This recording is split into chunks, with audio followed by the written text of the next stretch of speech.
Asphalt paving is every bit as important to local roads and streets as it is to state and interstate highways. And proper inspection of the work is just as critical. It's your job to ensure that the citizens of your community get the high-quality asphalt pavement they deserve.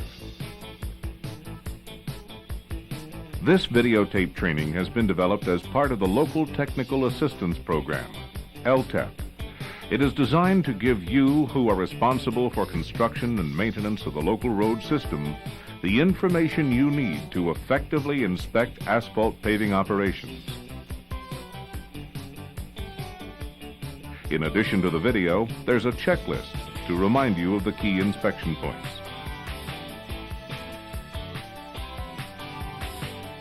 Now, because of our country's move to metric measurements, we're going to use metric units throughout this presentation and in the checklist. The video is in 3 parts, so after a few minutes of viewing, you can discuss what you've just seen and heard. All 3 parts are on this tape. Here in Part 1, we'll look at your responsibilities before paving begins: document review, coordination with the public, field review, equipment checks, traffic control, and weather requirements. Then, we'll look at inspecting the tack coat application. Part 2 covers the paving operation itself. And Part 3 shows some of the problems that can occur with mixed quality, lay-down operations, and rolling. So let's get started. Document review. First, as with any project, review the contract documents. This includes your agency's bid specifications, including amendments, any special provisions, the appropriate sections of the construction manual, and the traffic control plan. Paving details can vary significantly from one job to the next, especially for traffic control. The traffic control plan identifies the types of signs and devices necessary, as well as their placement. So always study it carefully. And remember, no changes should be made to the traffic control plan unless the changes have been approved in writing by your agency. After reviewing all the project documents, find out what plans have been made to coordinate the paving operation with the utilities, businesses, and residents who will be affected. As necessary, utilities may have to be notified early so that arrangements can be made to adjust manhole elevations. Also, any planned crossroad utility cuts must of course be completed and patched before the new pavement is placed. Businesses should be contacted to arrange access times for employees if entrances and exits will be blocked by the paving operation. Private residents must be notified too. As the inspector, you should check out all such arrangements before paving begins. You should also take time to review the field conditions. The first 2 rules to remember are: always wear a safety vest when you're working near equipment or traffic, and always remember where you are. Even though a vest will make you clearly visible, a few steps in the wrong direction could be fatal. Some areas of the existing surface may need to be repaired before the road is paved. The locations and extents of these defects, such as potholes and areas needing pre-leveling, are typically marked on the pavement. See to it that this repair work is done properly. Along with pothole repair and pre-leveling, many projects specify milling. Milling is often used in urban areas so that the new pavement will match up with existing manholes and curbs.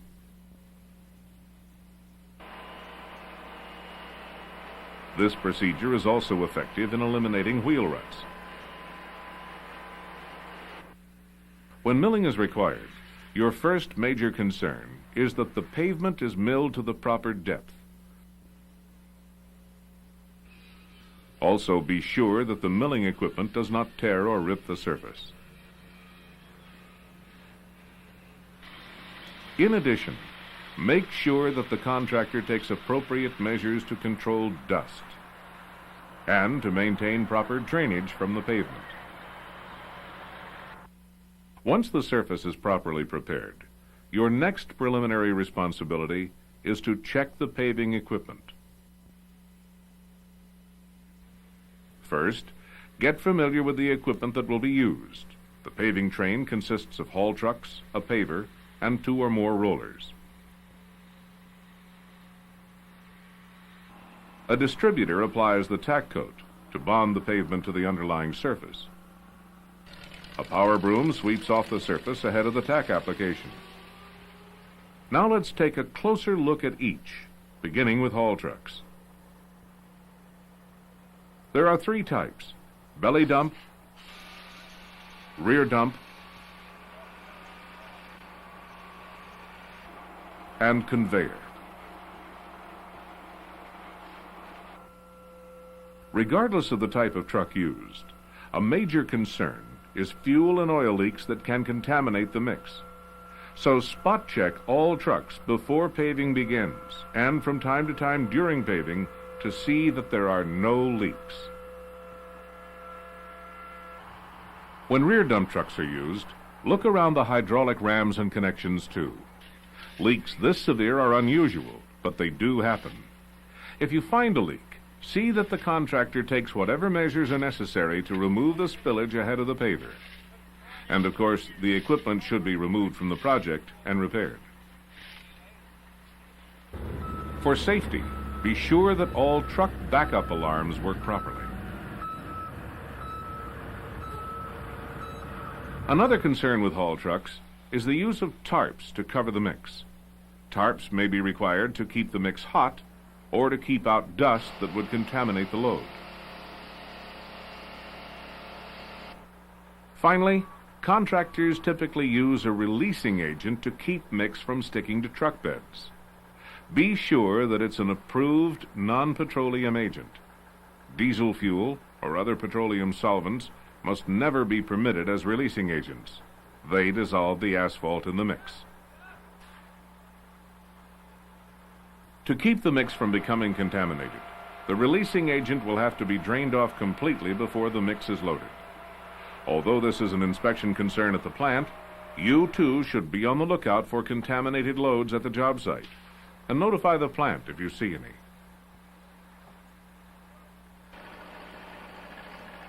Okay, now let's look at the paver or laydown machine. There are many types, but all consist of a tractor and a screed. The tractor, of course, provides the power and includes a hopper where the mix is deposited. The screed's functions are to smooth and partially compact the mix. When belly dump trucks are used, a pickup machine is attached to the front of the tractor. Let's take a closer look at each component, beginning with the pickup machine. As you can see, it's pretty basic. The wings on each side of the machine are used to channel the mix toward the paddles, which in turn load the hopper. A plate is mounted below the paddles to ensure that all the mix is picked up. Rear dump and conveyor trucks load the paver directly. 2 push rollers mounted on the front of the hopper push the truck along as the truck loads the hopper. Inside the hopper, 2 flight chains carry the mix through the tractor. The flow control gates over each chain are adjusted to allow the right amount of mix to pass through. As the mix comes out of the back of the tractor, the auger distributes it evenly in front of the screed. On many pavers, paddles are mounted at the center of the auger to keep material flowing toward the edges. A slope shoe, like you see here, may be attached to the screed to bevel the outside edge of surface courses.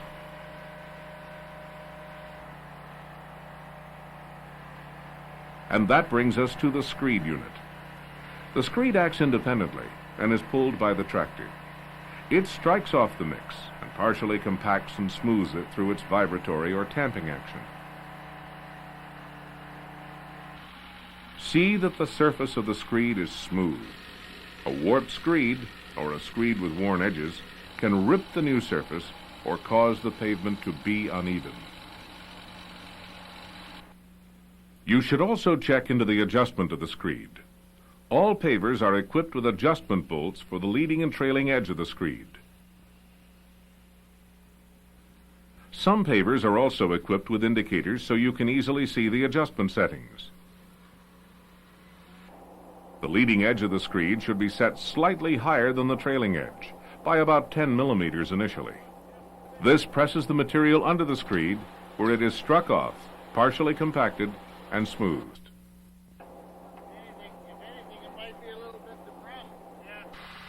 Many screeds can also be extended and retracted to accommodate various paving widths. If such an extension is being used, make sure the auger is the same length as the extension. If the screed is manually controlled, there will be 2 screws that are used to control the depth of the mix being placed. These should be set at the beginning of the work and rarely adjusted during the operation. Another function of the screed unit is to regulate the grade and cross slope of the mix being placed. That's important. Maintaining the proper grade and cross slope are critical in getting a quality pavement. So many pavers are equipped with highly sensitive electronic devices for controlling both grade and cross slope. Some agencies require that the grade be controlled with a sensing device and a long ski. The ski provides a moving reference for the sensing device. The sensor is located in a small box with an arm extending below it. The arm rests on the ski and detects bumps or sags in the surface. Then, through electronics and hydraulics, the screed is automatically adjusted to provide a smooth surface. To get the best results, the sensing device should be mounted between 2 and 3.5 meters ahead of the screed.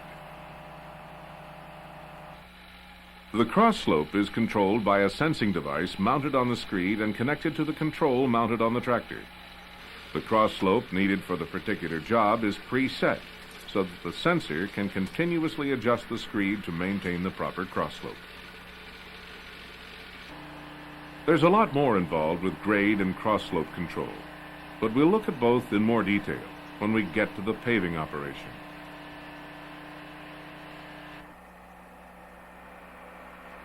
Now let's look at the rollers. There are many types, but all can be classified as steel-wheeled or pneumatic-tired. For leveling courses, a pneumatic-tired roller works best because the kneading action of the tires works the mix into the depressions. Steel wheels, on the other hand, tend to bridge the low spots and not compact the mix as well. All other courses can be rolled with steel-wheeled rollers or a combination of steel-wheeled and pneumatic-tired.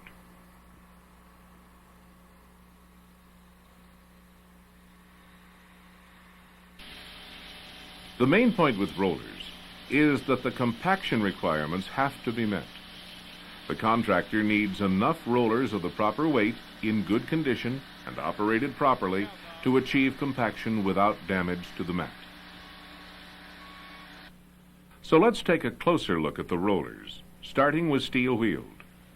The 2 most common types are 2-wheel and 2-wheel vibratory, although you may see 3-wheel rollers as well.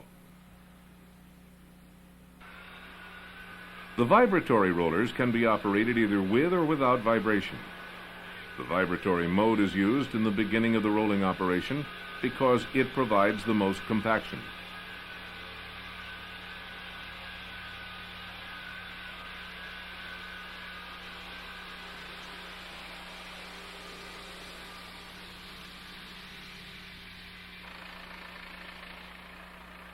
The static mode, that is without vibration, allows the same roller to smooth out the pavement. The first thing to check on all steel-wheeled rollers is the drums. If they're not smooth, there's just no hope for a smooth pavement. You should also check the scrapers and mats. They remove mix that sometimes sticks to the drums. If it's not scraped off, this mix can mar the pavement surface. The drums also have to be kept moist, so make sure all the sprinkler nozzles are working. And finally, look under the roller. Make sure there are no oil or fuel leaks. Either kind of leakage will contaminate the mix. And that covers steel-wheeled rollers.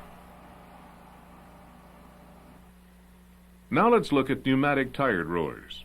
Tire pressure greatly affects the performance of these rollers. All tires must be inflated to the same pressure within the tolerance suggested in the checklist. In addition, these rollers should have a working weight capacity of at least 115 kilograms per 6 centimeters width of tire tread. So measure the width of the tires and divide the number of centimeters into the total weight of the roller. Your checklist covers these calculations in detail.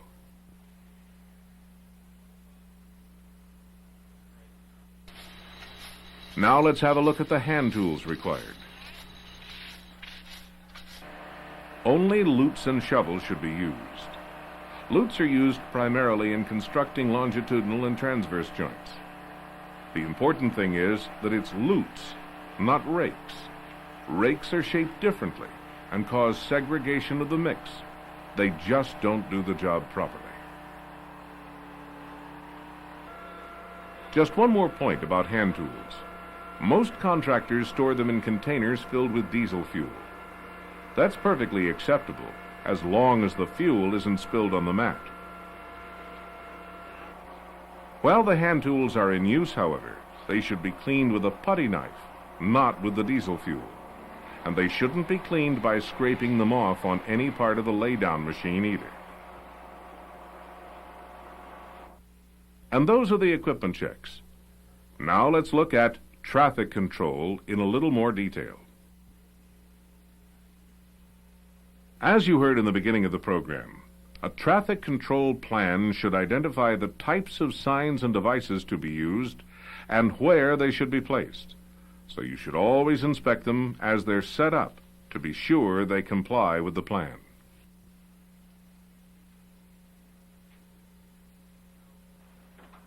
Now, although the exact signs and devices and their locations will change from project to project, there are a number of principles that apply to all traffic control zones. First, the traffic control setup should comply with the manual on uniform traffic control devices. Second, when traffic has to be alternated through the work area, make sure the flaggers work together to avoid holding traffic too long. Third, report any unsafe conditions to your supervisor as soon as possible. And fourth, make sure all signs are removed or covered when they no longer apply. Motorists learn to ignore signs when they don't see any road work. Your final preliminary concern is the weather. Temperature, precipitation, and wind are factors in determining whether or not to pave. Most agencies require a brief documentation of daily weather conditions on paving projects. To begin with, the mix should not be placed when temperatures are too low. Check the specs. Many agencies base their limitations on air temperature, others on surface temperature, and some use both. Cold temperatures, of course, will cool the mix, making it difficult to get adequate compaction. In addition, the fresh mat may not adhere to a cold surface, so always check the actual temperature with a reliable thermometer. You should also be aware that many agencies have calendar date restrictions, such as no paving allowed after October 15th, or before April 15th. These restrictions are provided to help prevent the problems associated with low temperatures. Again, be sure to check your agency's specs. Precipitation is a concern. Asphalt paving should not begin when rain is about to fall or too soon after it's fallen while the surface is still wet. Occasional sprinkles or passing showers have to be dealt with according to their volume and duration, from working right on through the minor ones to temporarily halting for the more serious ones. Winds by themselves may not be cause to avoid paving, but they sure can mess up the tack application and cool down the mix real fast. So use good judgment. If weather conditions prevent good work, take the necessary action. Now we'll look at the last item on the list, the tack coat. The purpose of the tack coat is to bond the new pavement to the existing pavement. So first, it's very important to thoroughly clean the surface. And then cover it uniformly with the right amount of tack. But there is a lot to inspect. To begin, check the contract documents to see what type of tack material is to be used. Most agencies require emulsions, but some use asphalt cement or cutback asphalt. As inspector, you may have to sample the tack. If so, be sure to follow your agency's procedures for collecting, documenting, and submitting the samples properly. Next, find the application rate for the tack coat in the contract documents. Many agencies will allow you to make small adjustments in the application rate depending on the condition of the surface. Basically, you'll always use more tack on old and milled surfaces than you will between new courses. Then, record the number of liters in the distributor so that later you can calculate the application rate. You'll also need this information for payment purposes. Before the material is applied, see that the surface is both clean and dry. Otherwise, the tack won't bond the new pavement to the existing surface.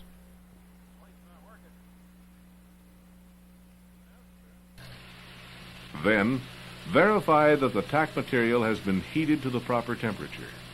The contract documents typically give a temperature range. Also be sure that the distributor's pump pressure is correct and constant according to the manufacturer. Next, look at the spray bar, starting with the nozzles. They all have to be clean and angled in the same direction to get the proper coverage. And check the height of the spray bar. The proper bar height, nozzle angles, and application pressure determine the quality of the tack spray pattern. Generally, you want a double or triple lap coverage. This is a good tack application, smooth, even, and uniform. Look over the application closely. If you see any bare spots or lightly covered areas, stop the distributor and get the problem corrected. It could be just one plugged or misaligned nozzle, so make the necessary adjustments. After the material has been applied, be sure to record the number of liters remaining so you can calculate the application rate. To do this, you divide the number of liters of tack applied by the area covered. The length of application times the width in meters. The rate is so many liters per square meter. Here are some more points about the tack coat. Don't apply more tack than can be covered the same day. Also, be sure traffic and dirt are kept off the tack coat. Both will hamper the bond. When emulsions are used, make sure the material breaks, loses its water content, before the mix is placed on the surface. You know this has happened when the tack turns from brown to black and becomes sticky or tacky. When asphalt cement is used, the mix can be placed immediately. However, when a cutback asphalt is used, it must first cure. That is, the solvents must evaporate. You can check the application with your finger. Before a cutback cures, your finger will pick up an oily film. After it cures, there's no oily film, and the surface is tacky or sticky.